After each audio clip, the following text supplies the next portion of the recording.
What does the Empire want from Omega? That's been the question since I think the very first episode of The Bad Batch, and I think we now know enough to make a solid guess. I talked about this in my full review for the first 3 episodes already, but I think it's worth talking about in a video of its own, so I'm covering some of the same talking points, but expanding on them too. First, let's talk about the Emperor's specific goals. The Rise of Skywalker novelization and the novel Shadow of the Sith go into the problems Palpatine faced after his physical death in Return of the Jedi. He had clone bodies set up on Exegol, but none of them were suitable vessels for his spirit. They weren't able to replicate a physical body for him to inhabit, so he degraded quickly. Sith scientists stopped trying to make exact copies of Palpatine, and that's where Rey's father, Dathan, came from. He was a hybrid strandcast that wound up having little connection to the Force. He wound up escaping, marrying, and having Rey. To me, it sounds like the problem Hemlock is having is that when they clone the Emperor, the new copy's midichlorian count degrades and decreases. It's like making a Xerox copy or compressing a file. You're always going to lose some quality.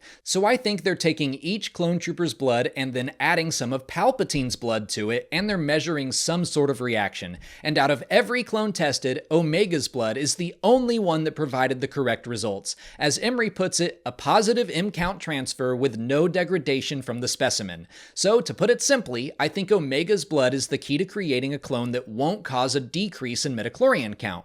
But why is that? We know Omega is the 5th member of the Bad Batch, but we don't know her enhancement, the same way we know Wrecker is strong and Tech is hyper-intelligent. Is she Force-sensitive? Maybe. That's a question fans were asking way back when the series started. Right now, I'm leaning towards no, but I could see the Kaminoans at least trying to create a Force-sensitive clone. Maybe Nala Se loaded her up with midichlorians just to see what would happen. If that's the case, then I think that means Omega has a high potential for Force sensitivity, even if she's not showing any signs. It sounds like a very Kaminoan or Imperial thing to do, to try to understand the Force biologically, but ignore what it means spiritually. They're trying to gain control of this mystical, magical energy field through physical means, which I just don't think is gonna work. I'm sure we'll find out more in future episodes.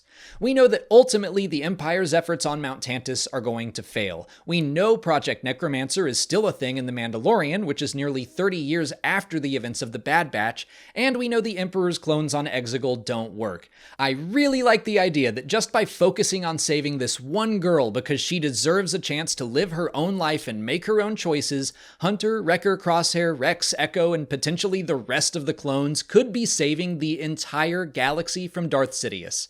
I think it's possible Omega's blood could have connections back to concepts from Star Wars Legends as well. In the original Thrawn trilogy, Grand Admiral Thrawn wants to make a new clone army for his Imperial remnant, and he needs it done fast. Back then, in the early 90s, we knew very little about the Clone Wars or the cloning process, so Timothy Zahn basically made it all up. He threw an obstacle in Thrawn's way by saying that if clones were created too quickly, the energy field known as the Force would cause clones to go insane. To get around this, Thrawn used creatures called Salamiri to cut off a developing clone's connection to the Force, allowing him to create them within Mount Tantiss in a matter of weeks. Salamiri and their ability to negate the Force have been left outside of the Star Wars canon because they didn't align with George Lucas's views on the Force, but cloning is clearly still a major part of Star Wars. It's instrumental to Palpatine's return, and it's possible Thrawn could make use of Mount Tantiss and its facilities during the New Republic era. And we've already had Moff Gideon attempting to create Force-sensitive clones. Whether or not he was successful, we may never know, but I think all this Imperial talk of M-count is basically the big canon obstacle for the Empire's cloning goals, at least when it comes to creating Force-sensitive clones. We'll have to wait and see what Thrawn's plans are in the New Republic era, but with talk of M-counts surrounding Moff Gideon, that could be building up to the Grand Admiral's plans. Maybe he'll return to an abandoned Mount Tantiss, and our heroes will need the expertise of a soldier who has knowledge of the base, like Captain Rex. I don't know, I'm getting too deep into speculation now.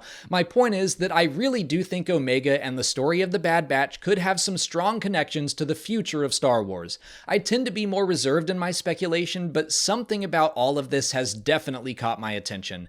But that's it for today. Let me know what you think in the comments. If you haven't already, please like this video, subscribe to the channel, follow us on our socials, and consider checking out our Patreon page where we have video reactions and audio commentaries for every episode as they release. As always, thanks for watching, and may the Force be with you.